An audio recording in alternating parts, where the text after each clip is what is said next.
ज्वालामुखी volcano का निर्माण पृथ्वी के अंदर से गर्म पिघली चट्टान, मैग्मा, गैस और राख के सतह पर दरारों या कमजोर स्थानों से बाहर निकलने और जमने से होता है, जो धीरे धीरे जमा होकर पहाड़ जैसी संरचना बनाता है।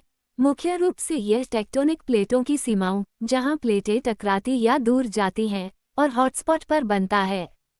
ज्वालामुखी निर्माण के मुख्य चरण।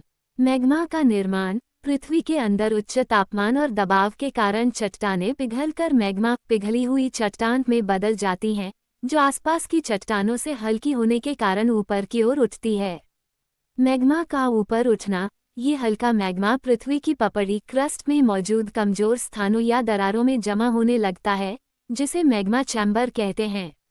विस्फोट और लावा का निकलना। जब मैग्मा चैम्बर में दबाव बहुत बढ़ जाता है, तो ये पृथ्वी की सतह पर एक छिद्र वेंट से विस्फोट के साथ बाहर निकलता है। सतह पर आने के बाद इसे लावा कहते हैं।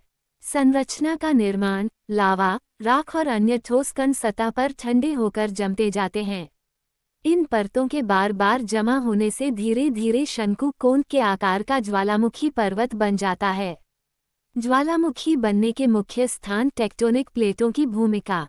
Subduction zone, subduction zones. जब एक टेक्टोनिक प्लेट दूसरी के नीचे खिसकती है, तो पानी के साथ प्लेट नीचे जाकर पिघलती है और मैग्मा ऊपर आकर ज्वालामुखी बनाता है, जैसे प्रशांत महासागर का रिंग ऑफ फायर।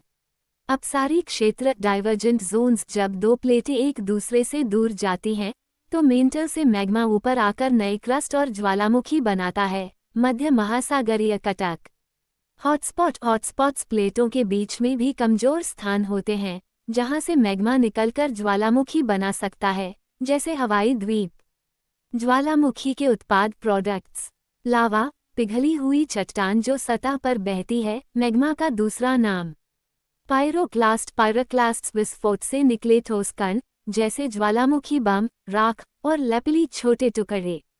इस प्रकार पृथ्वी की आंतरिक ऊर्जा और टेक्टोनिक प्लेटों की हलचल के कारण मैग्मा का सतह पर आकर जमना ही ज्वालामुखी निर्माण की प्रक्रिया है।